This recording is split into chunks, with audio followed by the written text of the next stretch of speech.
నమస్తే welcome to Aadab TV. Congress ప్రభుత్వము 42% బీసీలకు రిజర్వేషన్ ఇస్తామని చెప్పేసి కామారెడ్డి డిక్లరేషన్లో అయితే చెప్పడం జరిగింది. సో దాని ద్వారా ఒక అసెంబ్లీలో చర్చించిన తర్వాత అయితే ఒక జీవో తీసుకొచ్చి చట్టం కూడా చేసి గవర్నర్ దగ్గర పంపితే గవర్నరు పెండింగ్లో పెట్టడం జరిగింది. సో ఇటు బీసీ సంఘాలు కావచ్చు, స్టే ఎన్నికలకు సంబంధించి రిజర్వేషన్ ఇచ్చిన తర్వాతనే ముందుకెళ్ళాలని చెప్పేసి బీసీ సంఘాలు చెప్తా ఉన్నాయి. ఇప్పుడు 18 తారీఖు రోజు బంద్కు కూడా పిలిపించడం జరిగింది పెద్ద ఎత్తున. సో ఇటు స్టే ఇవ్వడానికి కారణాలు ఏంది, అసలు ప్రభుత్వం దగ్గర ఎటువంటి ప్రతిపాదనలు ఉన్నాయి, ముందుకు ఎలా వెళ్తే ఈ సక్సెస్ అయ్యే అవకాశం ఉన్నది, సుప్రీంకోర్టు గైడ్లైన్స్ ఏమున్నాయి, గతంలో కేసులు ఎలా ఉన్నాయి, గతంలో కేసులు ఏం చెప్తా ఉన్నాయి, వీటన్నిటి మీద డిస్కస్ చేద్దాం. బీసీ రిజర్వేషన్ల గురించి ఈ ఇంటర్వ్యూలో మనతో పాటు హైకోర్టు అడ్వకేట్ సత్యనారాయణ ఉన్నారు. సార్ నమస్తే. నమస్తే అండి. సార్ చెప్పండి, అసలు ఇప్పుడు బీసీ రిజర్వేషన్ అంశము ఒక సామాజిక అంశంగా మారిపోయింది. అవును. ఇప్పుడు దేశవ్యాప్తంగా కూడా చర్చ జరుగుతూ ఉన్నది బీసీల గురించి. సో 56% ఉన్న బీసీలకు 50% రిజర్వేషన్ కల్పించాలి, 42% కూడా కల్పించాలని కూడా చెప్తా ఉన్నాను. సో అసలు స్టే ఇవ్వడానికి ఫస్ట్ కారణాలు ఏంది? రాజ్యాంగంలో ఎస్సీ ఎస్టీలకు రాజ్యాంగ భద్రత ఉన్నది, వారి హక్కులకు. మరి అదేవిధంగా విద్య ఉద్యోగంలో, అదేవిధంగా రాజకీయ వాటా మీద కూడా వారికి రాజ్యాంగంలో రక్షణ ఉన్నది. మనం బీసీల విషయానికి వస్తే ఎక్కడ కూడా వారికి రాజ్యాంగ రక్షణ లేకుండా ఉన్నది. దాంట్లో భాగంగానే మరి ఉమ్మడి ఆంధ్రప్రదేశ్లో అయితే మరి యావత్ భారతదేశంలో కూడా మొదటి నుంచి కూడా ఎప్పుడైతే బీసీల రిజర్వేషన్ పెంపుదలకు ముందుకు వస్తూ ఉంటాయి ప్రభుత్వాలు, అప్పుడు ఖచ్చితంగా కొన్ని వర్గాలు వాటికి వ్యతిరేకంగా కోర్టును ఆశ్రయించడం, ఆ రాజ్యాంగంలో ఉన్న లోపాల వలన, లొసుగుల వలన బీసీలకు ఇప్పటివరకు కూడా వారి దామాషా ప్రకారంగా రిజర్వేషన్లు అందలేకపోతూ ఉన్నాయి. మీరు ఒకసారి గమనించినట్టయితే ఇంద్రసాని కేసులో సుప్రీంకోర్టు 50% లిమిట్ దాటొద్దనేది ఉన్నది. ఆ రోజున దేశ జనాభా 40 కోట్లు ఉంటే ఈరోజు 140 కోట్లకు వచ్చింది. దాదాపు 3% పెరిగింది. 3 టైమ్స్ పెరిగింది. అంటే ఆ రోజుకు ఈరోజు అదే జడ్జిమెంట్, ఈరోజు అంటే అదే రిజర్వేషన్లు అనేది కాకుండా ఈరోజు ఉన్నటువంటి పరిస్థితుల దృష్ట్యా దామాషా ప్రకారంగా ఎవరికి హక్కులు వారికి, ఎవరి వాటాలు వారికి అన్ని విధాలుగా రాజ్యాధికారం అనేది, రాజకీయ రిజర్వేషన్లు అనేది కల్పించాలనేది రాష్ట్రాలు ఆలోచనలో ఉన్నాయి. ముఖ్యంగా మనం గమనించినట్లయితే ఇదే సుప్రీంకోర్టు ఇంద్రసాని కేసులో 50% సీలింగ్ ఏ విధంగా అయితే ఇచ్చిందో, అంటే విద్య ఉద్యోగాలు తప్ప మరి ఆర్థికపరమైన రిజర్వేషన్లు, ఆర్థికపరమైన అంశాలతో కూడిన రిజర్వేషన్లు ఇవ్వకూడదు అనేది దాంట్లో ఉన్న ప్రధానమైన జడ్జిమెంట్. మరి అదే ఈడబ్ల్యూఎస్ విషయానికి వస్తే సుప్రీంకోర్టు కొన్ని ప్రత్యేకమైన పరిస్థితుల దృష్ట్యా ఆర్థిక పరంగా వెనుకబడ్డ వారికి కూడా మరి రిజర్వేషన్లు ఇవ్వచ్చు అనేది అదే సుప్రీంకోర్టు తీర్పు ఇవ్వడం జరిగింది. అంటే మారుతున్న కాలానుగుణంగా సుప్రీంకోర్టు వారి జడ్జిమెంట్స్లో కూడా మార్పులు తెస్తూ ఉన్న క్రమంలో ఇంకా కొన్ని చట్టాల పరంగా రాష్ట్రాలకు కూడా మరి రిజర్వేషన్ పెంచుకునే వెసులుబాటు ఉంది. మనం ముఖ్యంగా ఇప్పుడు మన 42 రిజర్వేషన్ను ఒకసారి మనం గమనించినట్టయితే, ఏదైతే కామారెడ్డి డిక్లరేషన్ ప్రకారంగా రాష్ట్ర ప్రభుత్వం 42 రిజర్వేషన్ పెంచి ఏది మన విద్యా ఉద్యోగాలకేమో బిల్లు నెంబర్ 3 బిల్ మీద, మరి నెంబర్ 4 బిల్లు పంచాయతీ రాజ్ ఇది మన రిజర్వేషన్ పెంపుదల మీద ఇవ్వడం జరిగింది. ఆ రెండు కూడా మరి గవర్నర్ పంపితే గవర్నర్ గారు సెంట్రల్కి పంపినారు. వాళ్ళకి చిత్తశుద్ధి లేక వాళ్ళు ఇవ్వకూడదనే ఆలోచన మరి ఏందనేది 2-3 సార్లు కూడా వారు కొర్రీలు పెడితే కూడా ఆ కొర్రీలకు సమాధానాలు చెప్పడం, రిప్లై చేయడం రాష్ట్ర ప్రభుత్వం చేసింది. అది అలాగే ఇప్పటికీ పెండింగ్ పెట్టుకున్నది. అదే మరి తెలంగాణ హైకోర్టు సర్పంచ్ ఎలక్షన్లు, పంచాయతీరాజ్ ఎలక్షన్లు, స్థానిక సంస్థల ఎలక్షన్లు జరిగి 2 సంవత్సరాలు గడుస్తూ ఉన్న క్రమంలో మీరు తప్పకుండా ఎలక్షన్లు పెట్టాలని ఒక డెడ్ లైన్ పెట్టారు. కాబట్టి తెలంగాణ గవర్నమెంట్ 42% రిజర్వేషన్ ఇవ్వాలనే ఆలోచనతోటి వాళ్ళు ఏం చేశారు, వాళ్ళకున్న అంటే రాజ్యాంగం కల్పించిన హక్కు, రాజ్యాంగం ఏం చెప్తా ఉంది, రాజ్యాంగంలో ఆర్టికల్ 243 అనే ఆర్టికల్ టోటల్గా స్థానిక సంస్థలలో వారి దామాషా ప్రకారంగా అంటే ఎస్సీ ఎస్టీలకు వారి దామాషా ప్రకారంగా ఇవ్వచ్చు అని చెప్తా ఉంది. 1/3 మహిళలకి ఇవ్వచ్చు అని చెప్తా ఉంది. మహిళలకు ఆర్టికల్ 240 అదే ఆర్టికల్లో 243D క్లాస్ 6 ప్రకారంగా మరి బీసీలకు విషయానికి వచ్చేసరికి ఇక్కడ ఫిగర్ అనేది నిర్దిష్టం చేయలే, ఇంతవరకు ఇవ్వచ్చు అనేది చేయలే. అంటే మాత్రమే ఉన్నది శాస్త్రబద్ధంగా పెంచుకోవచ్చు అని ఉన్నది. వెనుకబడ్డ కులాలకు కూడా పెంచుకోవచ్చు అని ఉన్నది, కానీ ఇంత అంత అనేది లెక్కల ప్రకారం ఉంటాయి, లెక్కల ఇంత అంత అనేది ఏమీ ఇవ్వలేదు. దాన్ని బేస్ చేసుకొని ఇప్పుడు కృష్ణారావు కేసు అయితేమి, గవలి కేసు అయితేమి, సుప్రీంకోర్టు త్రిబుల్ టెస్ట్ అనేది రూల్స్ ఇచ్చింది. ఆ త్రిబుల్ టెస్ట్ ప్రకారం ఏంది, శాస్త్రోత్తమైన సర్వే జరగాలి, దానికి ఒక డెడికేషన్ కమిషన్ ఉండాలి, అది పబ్లిష్ అయ్యి కావాలి, అది మళ్ళీ 50% సీలింగ్ దాటొద్దు అనేది ఉన్నది. కానీ అందులో కూడా ఏంటంటే అత్యవసర పరిస్థితులలో అంటే శాస్త్రోత్తమైన సర్వే జరిగిన అన్నీ ఉన్నప్పుడు కొన్ని అత్యవసర పరిస్థితులలో కొన్ని నిర్దిష్టమైన ప్రమాణాల మీద మనం రిజర్వేషన్ పెంచుకోవచ్చు అనేది కూడా ఉన్నది. దాని మీద ఈరోజు తెలంగాణ రాష్ట్ర ప్రభుత్వం అసెంబ్లీలో తీర్మానం చేసి, అసెంబ్లీ తీర్మానం చేసినప్పుడు అన్ని పార్టీలు ఆమోదం పొందినాయి, అన్ని పార్టీలు కూడా సమ్మతించినాయి, అన్ని పార్టీలు దాదాపు అందరూ ఎవరు కూడా అబ్జెక్షన్ చెప్పలేదు. తర్వాత గవర్నర్ గారికి పంపారు, గవర్నర్ గారు ఆ బిల్లు అలాగే పెట్టుకున్నారు. దాంతో రాష్ట్ర ప్రభుత్వం ఆర్డినెన్స్ ద్వారా జీవోని ఇచ్చింది. జీవో మీద ఛాలెంజ్ చేస్తూ కొన్ని వర్గాలు హైకోర్టును ఆశ్రయించడం జరిగింది. హైకోర్టు కూడా ఏంటంటే మీరు మీరు చేసిన సర్వే కానీ మీరు శాస్త్రోత్తంగా లేదనే ఒక పాయింట్ మీద, అదేవిధంగా మీ సీలింగ్ ఏదైతే ఉందో 50%, సుప్రీంకోర్టు ఇచ్చిన జడ్జిమెంట్స్ ఆధారంగా మేము 50% సీలింగ్ మీరు దాటుతున్నది కాబట్టి దీన్ని తాత్కాలికంగా నిలిపివేస్తున్నాం మీరు ఇచ్చిన జీవో అని చెప్పింది, కానీ ఎక్కడ కూడా కొట్టివేసినట్టుగా లేదు. కాకపోతే ఏంటంటే ఆ జీవో తాత్కాలికంగా నిలుపుదలతో పాటు ఎలక్షన్స్ కూడా రాష్ట్ర ప్రభుత్వం పాత పద్ధతిలో పోవచ్చు అనేది ఒక డైరెక్షన్ ఇచ్చింది. దాని మీద ఈరోజు తెలంగాణ గవర్నమెంటు సుప్రీంకోర్టును ఆశ్రయిస్తూ ఉంది. స్పెషల్ లీవ్ పిటిషన్ వేసి సుప్రీంకోర్టు ఒక నిర్ణయం ప్రకారంగా భవిష్యత్తులో మరి 42% మీద ఇప్పుడు ఉంటుందా, మరి ఎలక్షన్కు ప్రభుత్వం పోతుంది అనేది మనం చూడాల్సిన అంశం. అయితే ప్రభుత్వానికి ఎంతవరకు వెసులుబాటు ఉన్నది? ప్రభుత్వము ఇప్పుడు వారి ప్రయత్నంలో భాగంగా వారు సుప్రీంకోర్టును ఆశ్రయించడం జరిగింది. మరి అది సుప్రీంకోర్టు యొక్క జడ్జిమెంట్స్ అన్నీ కూడా మరి వాళ్ళు కూడా తీక్షణంగా పరీక్షించి దాని మీద ఓ నిర్ణయం, అంటే సాధ్యంత వరకు మనకు అంటే బీసీల రిజర్వేషన్కు రాజ్యాంగబద్ధమైన రక్షణ లేనంత వరకు ఇలాంటి ఇబ్బందులు ఉండనే ఉంటాయి. కాబట్టి నేననేది ఏంటంటే తప్పకుండా ఖచ్చితంగా దీన్ని పార్లమెంట్లో ఆమోదం తెలపాలా. ఆమోదం తెలిపిన తర్వాత చట్టాన్ని షెడ్యూల్ 9లో ఉంచితే కానీ ఈ చట్టానికి రక్షణ ఉండదు. కాబట్టి రాజ్యాంగబద్ధమైన రక్షణ కావాలి. రాజ్యాంగబద్ధమైన రక్షణ కావాలంటే కేంద్ర ప్రభుత్వము ఏదైతే ఉన్నదో వారు మరి పార్లమెంట్లో దీన్ని ప్రవేశపెట్టి దాన్ని ఆమోదించినప్పుడే ఒక చట్టంగా దాని అమలు అవుతుంది. అయితే పార్లమెంట్లో చట్టం చేయాలంటే కూడా ఒక ప్రాసెస్ ఉంటుంది, మళ్ళీ అదన్నీ ఫాలో అవ్వాలంటే సాధ్యాల అవకాశం ఉంటుంది. అంటే ఇక్కడ చట్టము ఇప్పుడు బిల్లు రాష్ట్ర ప్రభుత్వము గవర్నర్కి పంపితే గవర్నర్ గారు సెంట్రల్కు హోంకు పంపుతారు. హోమ్ మినిస్టర్ గారు ఏంటంటే ఆ ప్రతిపాదన ఆ చట్టాన్ని ఆ బిల్లును ఉభయ సభలలో ప్రవేశపెడతారు. తదనంతరం దాన్ని ఆమోదించిన తదనంతరం దాన్ని చట్టంగా రూపాంతరం చెందుతుంది. దాన్ని షెడ్యూల్ 9లో పెట్టాలి. షెడ్యూల్ 9లో పెట్టకపోతే ఏమవుతుందంటే ఇట్లాగే మళ్ళీ కేసులు వేస్తారు. వేసినప్పుడు ఈ ఇంద్రసహాని కేసును ఆధారంగా తీసుకొని 50% సీలింగ్ దాటిపోయిందని చెప్పి మళ్ళీ దాన్ని కొట్టివేసే అవకాశాలు ఉంటాయి. అందుకనే గతంలో తమిళనాడు గవర్నమెంట్ జయలలిత గారి గవర్నమెంటు 69% రిజర్వేషన్ కొనసాగుతూ ఉంది ఈరోజు కూడా తమిళనాడులో. అంటే వారు ఆ షెడ్యూల్ 9లో వారి చట్టం ఉంది కాబట్టి వాళ్ళు ఇప్పటికి కూడా రక్షణ పొందుతూ ఉన్నారు. ఇంకా రాజ్యాంగపరంగా రక్షణ పొందుతూ ఉన్నారు.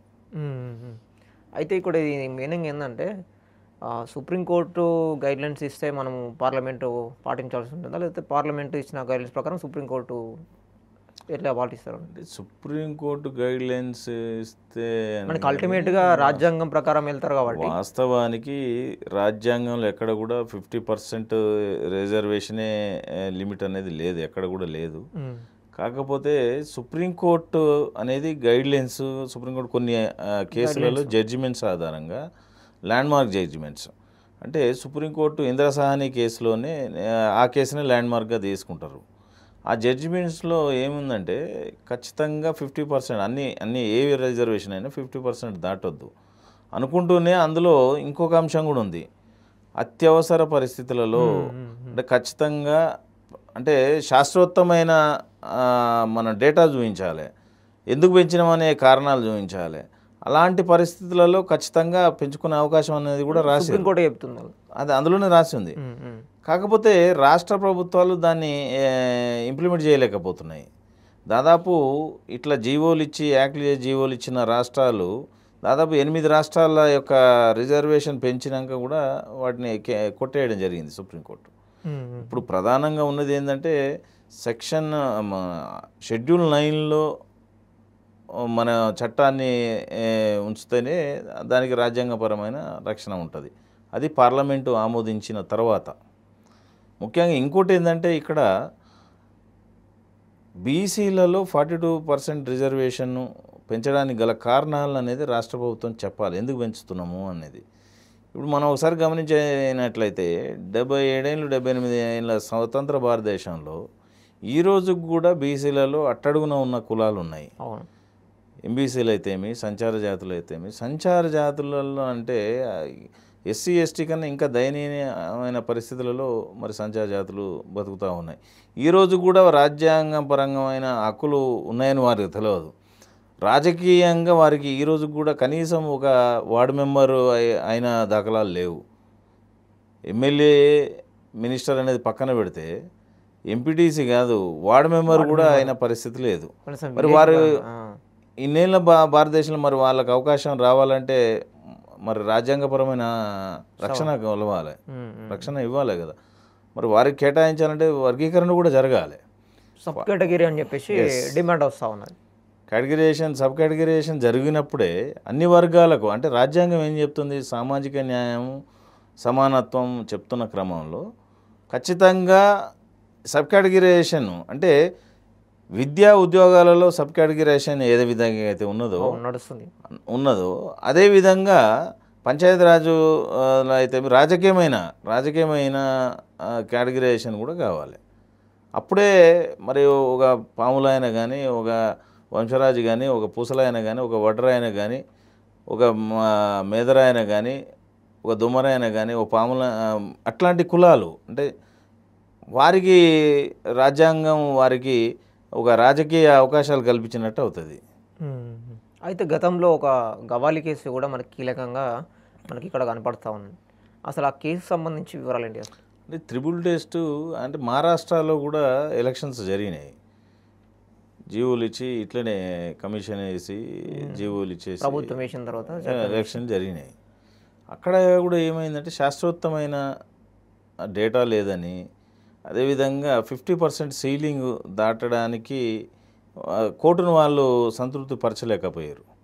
సో అందుకని సుప్రీంకోర్టు ఏం చేసింది, ఖచ్చితంగా ఈ నిర్దేశకమైన నిబంధనలతోటి ఇవి ఫుల్ఫిల్ చేయలేదు కాబట్టి మీరు ఏదైతే ఎలక్షన్ జరిపినారో అది మళ్ళీ జరుపుకోవాలని చెప్తే ఇప్పుడు ఎలక్షన్ జరిగిన మొత్తం కూడా ఎన్నికైన సర్పంచులు కానీ వాళ్ళు కానీ అంతా కూడా మళ్ళీ నీటిలో పోసిన పన్నీరు అయిపోయింది.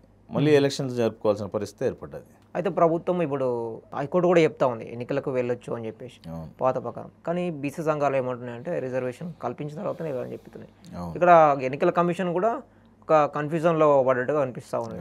అంటే దీంట్లో ప్రభుత్వం ఎట్లా ముందుకెళ్తే సక్సెస్ అయ్యే అవకాశం ఉంటుంది? అంటే ఎన్నికలు కూడా హైకోర్టు ఇచ్చిన గైడ్లైన్స్ ప్రకారము ఇమీడియట్గా పెట్టాలి, ఇప్పటికే లేట్ అయిందని చెప్పేసి హైకోర్టు చెప్తా ఉన్నది. సుప్రీంకోర్టు ఏమంటుందంటే నోటిఫికేషన్ ఇచ్చిన తర్వాత మీరు ఎన్నికలకే వెళ్ళాల్సి ఉంటుంది, ముందరికి వెళ్ళాలని చెప్పేసి అట్లా చెప్తా ఉన్నది. అంటే ఇప్పుడు ఎన్నికల కమిషన్ అనేది ఒక స్వతంత్ర ప్రతిపత్తి గల సంస్థ. కాకపోతే పంచాయతీ ఎలక్షన్లు కానీ ఏ ఎలక్షన్ కానీ వచ్చిన క్రమంలో రాష్ట్ర ప్రభుత్వ సహాయం కూడా అవసరం ఉంటుంది.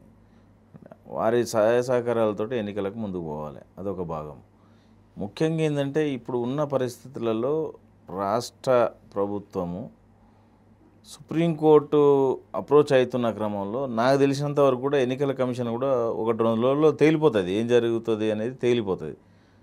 సుప్రీంకోర్టు యొక్క తీర్పును బట్టి వాళ్ళు ఒక నిర్ణయం తీసుకుంటారని నేను కూడా భావిస్తున్నాను. అయితే ఇక్కడ 75 సంవత్సరాలలో అప్పుడు చేసిన జనగణనగానే ఉన్నది. సో దేశవ్యాప్తంగా చూస్తే బీసీలు కూడా ఎక్కువ ఉన్నారని చెప్పేసి లెక్కలు కూడా చెప్తా ఉన్నాయి. సో కేంద్ర ప్రభుత్వం కూడా లెక్కలు చేస్తా అని చెప్పేసి, అంటే మరి ప్రభుత్వము అంటే ఒకసారి చేసే ఆలోచనలు ఏమైనా ఉంటూ కనిపిస్తూ ఉందా, లేదంటే కావాలని దీన్ని స్టే ఇచ్చే అవకాశం కనిపిస్తూ ఉందా సుప్రీంకోర్టు కూడా, అంటే కేంద్ర ప్రభుత్వం కూడా? ఇప్పుడు బ్రిటిష్ కాలంలోనే జరిగింది, 1930లోనే అప్పుడు జరిగిన జనగణన కులగణనలే తప్ప ఆ తర్వాత ఎస్సీ ఎస్టీలకు జరిగింది, కానీ మొత్తం బీసీలకు అయితే ఇంతవరకు కులగణన కానీ జనగణన కానీ జరగలేదు.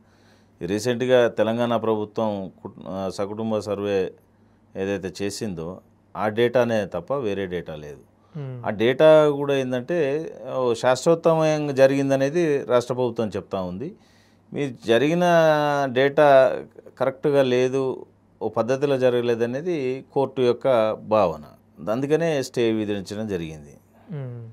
అయితే బీసీ సంఘాలు ఏమంటున్నాయంటే ఈ డెడికేషన్ కమిషన్ కొంచెం బలహీనంగా ఉందని చెప్పేసి కూడా బీసీ సంఘాలు ఆందోళన చెప్తున్నాయి. ఇప్పుడు అది ఏం జరుగుతుందంటే మంచికో చెడ్డకో ఇంతవరకు తెలంగాణ రాష్ట్రంలో తెలంగాణ ఏర్పడ్డ తర్వాత కానీ అంతకుముందు కానీ ఒక సర్వే అనేది జరగలే.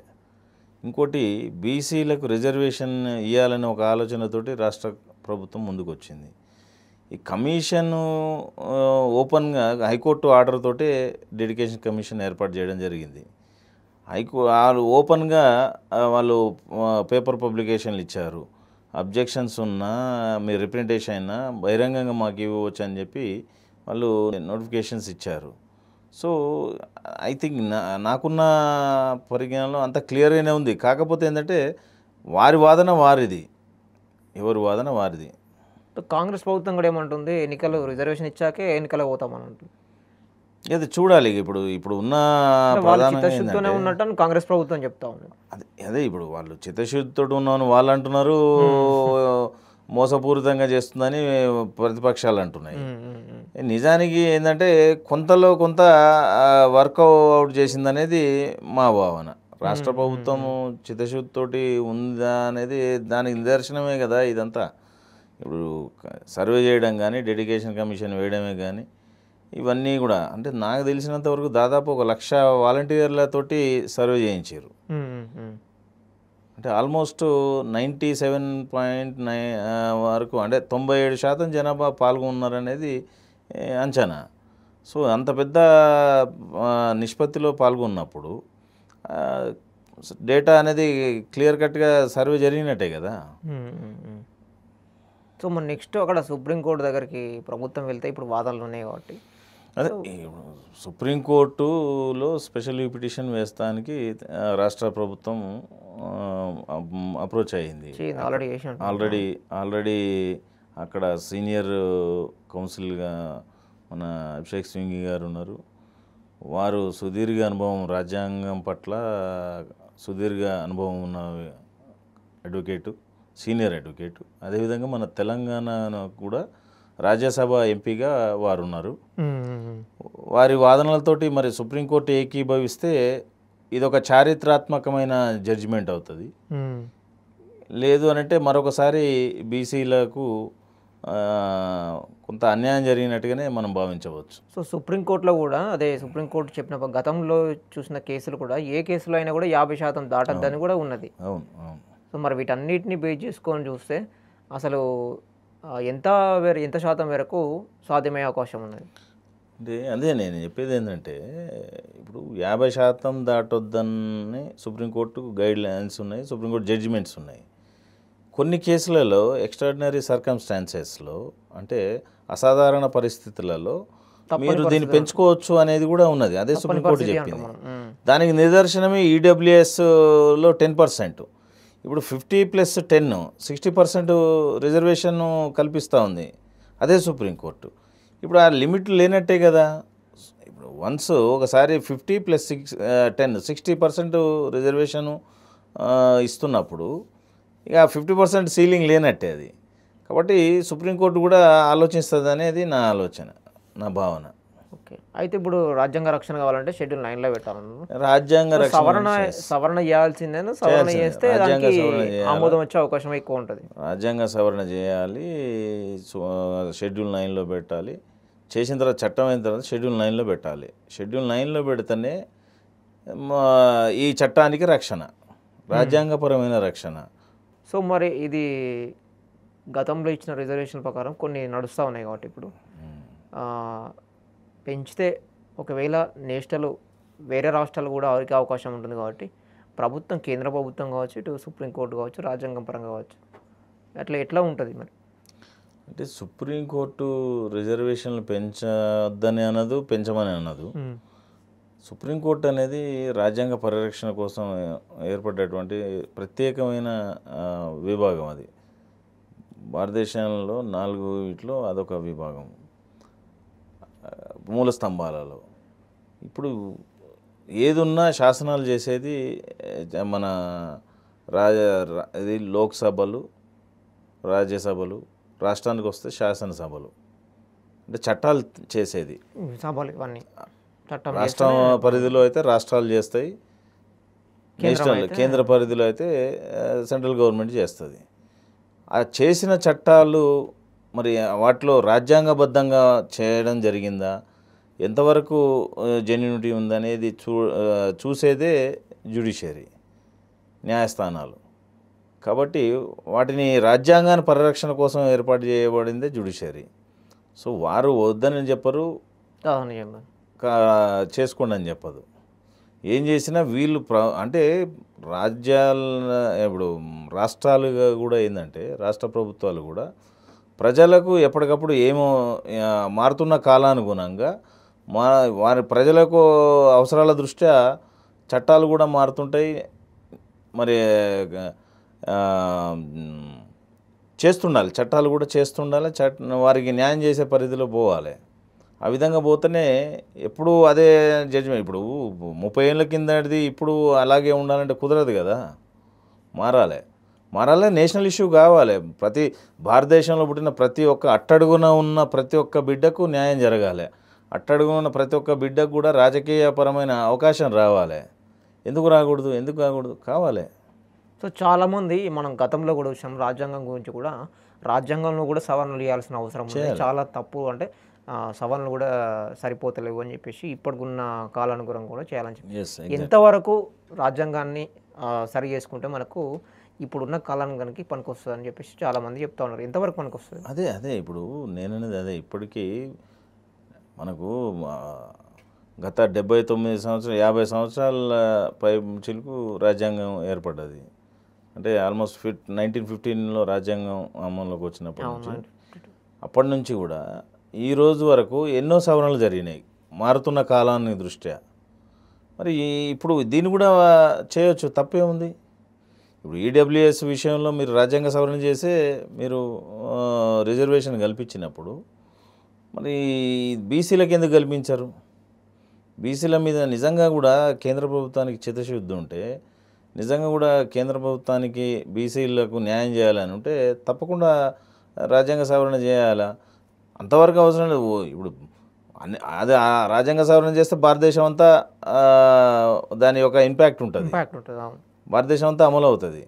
కానీ తెలంగాణకు వచ్చేసరికి తెలంగాణ శాసనసభ ఏదైతే బిల్ పాస్ చేసిందో దాన్ని కూడా మీరు మరి ప్రవేశపెట్టాల్సిన బాధ్యత, పార్లమెంట్లో ప్రవేశపెట్టాల్సిన బాధ్యత మీకున్నది. దాన్ని విస్మరించి దాన్ని కావాలని పక్క పెడతా ఉన్నారు. దీంట్లోనే మనకు కనబడుతుంది వారి యొక్క చిత్తశుద్ధి కానీ వారి యొక్క కమిట్మెంట్ కానీ.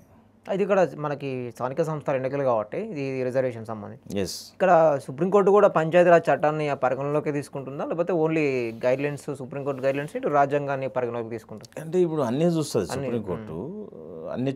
ఇప్పుడు ఒక అంశం మీద సుప్రీంకోర్టు ఏంటంటే ఒక్కటే పంచాయతీరాజ్ యాక్ట్ ఒకటేది కాదు, రాజ్యాంగం అల్టిమేట్గా రాజ్యాంగానికి ఇబ్బంది కలగకుండా ఉండే ఏ అంశాన్నైనా సుప్రీంకోర్టు స్వాగతిస్తారు, సుప్రీంకోర్టు యాక్సెప్ట్ చేస్తుంది. కానీ రాజ్యాంగం పరమైన కానివి కానీ అందులో ఇబ్బందులు ఉన్న అంశాలు కానీ తప్పకుండా దాన్ని తిరస్కరిస్తుంది.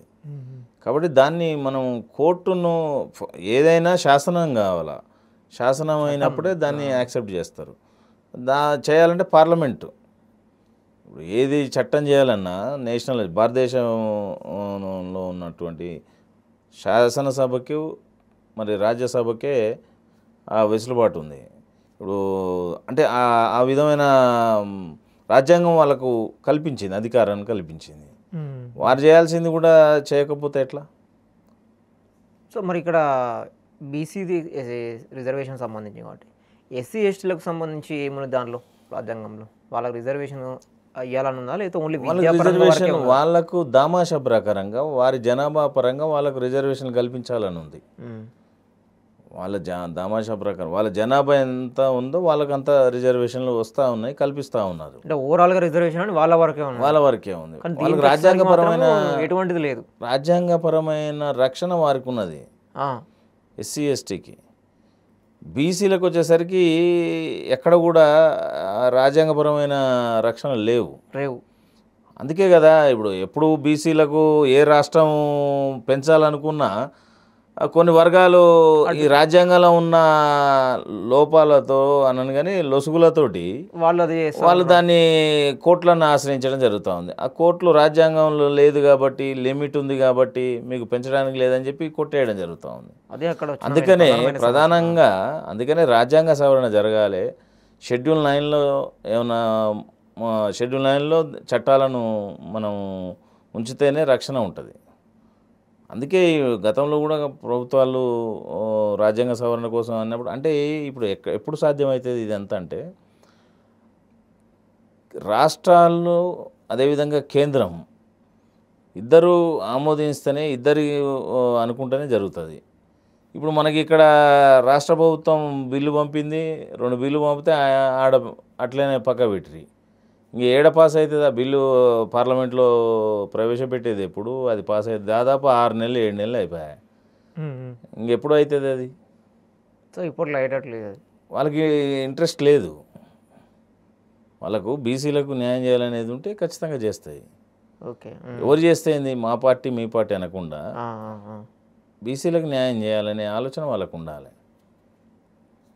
సో మరి ఇది చట్టానికి సంబంధించి కావచ్చు, ఇప్పుడు ఎవరైతే న్యాయవాదులు ఉంటారో ఇప్పుడు వీళ్ళు ప్రభుత్వం తరఫున వీళ్ళు న్యాయవాదులు అవును గట్టిగా కొట్లాడితే తప్పించి వాళ్ళు అక్కడ సుప్రీంకోర్టు న్యాయవాదులు కూడా అంటే వాళ్ళు గతంలో కొన్ని కేసులు డీల్ చేసిన వాళ్ళు ఉన్నారు కదా, సో వాళ్ళని మళ్ళీ తోనే చేపిస్తారా, లేకపోతే కొత్త వాళ్ళు ఉంటారా, వాళ్ళు ఉంటారా? అంటే ఇప్పుడు రాష్ట్ర అంటే సీనియర్ న్యాయవాదులే చేస్తారు. రాజ్యాంగం పట్ల పూర్తిగా నిష్ణాతులైన న్యాయవాదులతోటే రాష్ట్ర ప్రభుత్వం అనేది చేయిస్తుంది, ఆర్గ్యుమెంట్ చేయిస్తుంది. ఇప్పుడు ఎవరిని పెట్టాలి, ఎవరితో చేయించాలనేది అది రాష్ట్రం యొక్క ఇష్టం మీద ఆధారపడి ఉంటుంది. ప్రస్తుతానికి రాష్ట్ర ప్రభుత్వం ఏదైతే అభిషేక్ సింఘ్వి గారిని పెట్టిందో వారు ఇలాంటి కేసులు చాలా చేసినారు. అదొకటి. ఇంకోటి ఏంటంటే ఆయన మోస్ట్ సీనియర్ కౌన్సిల్, వారికి ఉన్న రాజకీయ పరిజ్ఞానం కానీ రాజ్యాంగం మీద చట్టాల మీద ఉన్న విశేషమైన అవగాహన ఉన్నది ఆయనకు. సో మేలు జరుగుతుంది అనేది మనం ఆశిస్తూ ఉన్నాం. ప్రభుత్వం ఏదో పెట్టిందో అభిషేక్ సింగ్ అని, సో గతంలో ఏం కేసులు డీల్ చేశారండి ఆయన? అన్ని టోటల్ కాన్స్టిట్యూషన్ కేసులే అన్నీ చేస్తారు, కానీ స్పెషల్ ఇలాంటి కేసులే కాన్స్టిట్యూషనల్ కేసులు అలాంటివి చేస్తుంటారు. అంటే అక్కడ చర్చలు ఫస్ట్ ఇక్కడ ప్రభుత్వం తరఫున, రాష్ట్ర ప్రభుత్వం తరఫున న్యాయవాదులు, అక్కడ సుప్రీంకోర్టు తరఫున ప్రభుత్వానికి సుప్రీంకోర్టుకు వాదించిన సుప్రీంకోర్టు తరఫున న్యాయవాదులు ఉండరు. సో ఇప్పుడు ఏమవుతుందంటే రాష్ట్రం ఒక పిటిషన్ వేసింది. ఇప్పుడు ఇక్కడ ఎవరు మాధవరెడ్డి అనే వ్యక్తి పిటిషన్ వేశాడు, నోటీసులు రాష్ట్ర ప్రభుత్వాలకు వచ్చినాయి. రాష్ట్ర ప్రభుత్వం తరఫున వాళ్ళ వాదనలు వాళ్ళు వినిపిస్తారు. పిటిషనర్ అంటే ఎవరైతే కేసు వేసినారో వారి లాయరు ఆయన వాదనలు వినిపిస్తాడు. ఇప్పుడు అదే ఇక్కడ మనకు అంటే రాష్ట్ర ప్రభుత్వానికి అనుకూలంగా తీర్పు రాలేదు కాబట్టి స్టే వచ్చింది కాబట్టి స్టేని ఎత్తివేయాలని చెప్పి సుప్రీంకోర్టుకు రాష్ట్ర ప్రభుత్వం పోయింది, అప్పీల్ పోయింది. పోయిన క్రమంలో ఏంటంటే మా రాష్ట్ర ప్రభుత్వం తరపున రాష్ట్ర ప్రభుత్వం వారి వాదనలు గట్టిగా వినిపించడం జరుగుతుంది. ఆ వినిపించే క్రమంలో వీళ్ళు ఎవరైతే ఇప్పుడు ఇక్కడ కేసు వేసినారో వారు అడ్వకేట్ కూడా వారు వేయొద్దని చెప్పి స్టే ఎత్తేయొద్దని చెప్పి వారి వాదనలు వాళ్ళు వినిపిస్తారు. చివరి నిర్ణయం అనేది సుప్రీంకోర్టు తీసుకుంటుంది. చివరిగా ఏం చెప్తారు ఇప్పుడు రిజర్వేషన్? అదే నేను అనేది, ఇప్పుడు మనకు ఈ సుప్రీంకోర్టుకు రాష్ట్ర ప్రభుత్వం పోయింది, మనం ఫలితం కూడా ఆశిస్తూ ఉన్నాము. అంటే ఒక మంచి గుడ్ న్యూస్ వస్తుందనేమో అనేది మనం ఆశిస్తూ ఉన్నాం. అంటే స్టే ఎత్తివేస్తే బీసీలకు న్యాయం జరుగుతుందని. ఒకవేళ అది కాని పక్షంలో ఖచ్చితంగా రాష్ట్ర ప్రభుత్వము అదేవిధంగా బీసీ నాయకులు కావచ్చు, బీసీ వర్గాలు కావచ్చు, ఖచ్చితంగా కేంద్రం మీద ఒత్తిడి తెచ్చి అక్కడ పెండింగ్లో ఉన్న బిల్లులను మరి పార్లమెంట్లో ప్రవేశపెట్టి ఆమోదింపజేసుకొని షెడ్యూల్ 9లో పెట్టితేనే కానీ బీసీల యొక్క రిజర్వేషన్లకు రాజ్యాంగపరమైన రక్షణ ఉండదు. ఇప్పుడున్న పరిస్థితులలో పంచాయతీరాజ్ ఎలక్షన్ల వరకే కాదు, ఇక్కడ కావాల్సింది ఏంది? రాజ్యాంగపరమైన రక్షణ, అదేవిధంగా 42% రిజర్వేషన్ అనేది విద్యా ఉద్యోగాలు, అదేవిధంగా మన పంచాయతీరాజ్లలో కూడా కావాలి. పంచాయతీరాజ్ ఎలక్షన్లకే ఇప్పుడు కొట్లాడుతూ ఉన్నారు, పంచాయతీరాజ్కే కాదు. ఏదైతే బిల్లులు ఉన్నాయో కేంద్రం దగ్గర విద్యా ఉద్యోగాలలో కూడా 42% కావాలి. పంచాయతీ తక్కువనే ఉన్నది ఇప్పుడు ప్రజెంట్.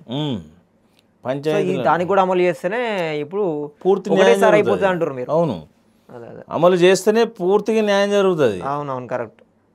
మళ్ళా కాకుండా పూర్తి న్యాయం జరుగుతుంది బీసీలకు. దీని తెలంగాణ ఈ నిర్ణయాన్ని అన్ని రాష్ట్రాలు కూడా ఆదర్శంగా తీసుకొని పెంచాలి. ఎందుకు పెంచకూడదు? ఇప్పుడు మొన్న ఎస్సీ వర్గీకరణ చేసినట్టు ఇప్పుడు మీరు అన్నట్టు పంచాయతీరాజ్ చట్టంని విద్య, ఉద్యోగము, రాజకీయం చేసినట్టు ఒకేసారి చేసి దాన్ని మళ్ళీ రాజ్యాంగ రక్షణ చేయాలి. అదేవిధంగా విద్యా ఉద్యోగాలలో ఎట్లయితే రికాటగరైజేషన్ ఉన్నదో ఈ పంచాయతీరాజ్ చట్టంలో కూడా కేటగరైజేషన్ అనేది తేవాలి. తెచ్చినప్పుడే కింద ఉన్న వారికి వార్డు మెంబర్ నుంచి ఎంపీటీసీ, జెడ్పీటీసీ దాకా అయ్యే అవకాశం ఉంటుంది. అంతేగాని కొంతమంది ఈ రాజ్యాంగపరమైన ఇది రానప్పుడు కొంతమందికే రాజకీయ అవకాశాలు దొరుకుతాయి, అట్టడుగున్న వాళ్ళకి దొరకవు. ఇప్పుడు వర్గీకరణ అదేది సబ్ కేటగిరీషన్ చేయకపోతే ఇప్పుడు కూడా ఎస్, సో మళ్ళీ అది ముందు తర్వాత కూడా డిమాండ్ వచ్చే అవకాశం ఉంటుంది. మళ్ళీ సేమ్ ఇట్లనే సబ్ కేటగిరీషన్ స్థానిక సంస్థలు అని చెప్పేసి మళ్ళీ ఇట్లనే వచ్చే అవకాశం కూడా ఉంటుంది. మళ్ళీ దానికి ఒక మూమెంట్ లాగా అవుతుంది. అవును, అందుకనే సో ఒకేసారి ఇదన్నీ చేస్తేనే మీరు అన్నట్టు స్థానిక సంస్థలు ఫుల్ఫిల్ అయిపోతుంది.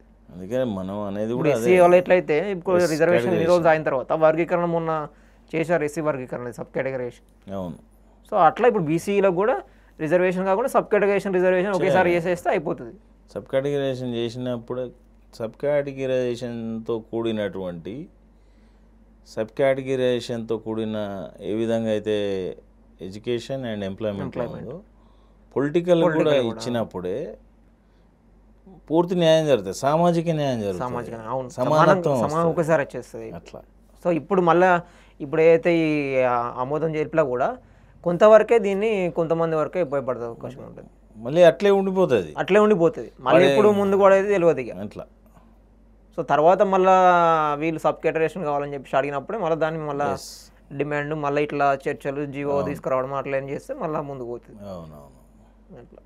Thank you so much sir. Right, నమస్తే.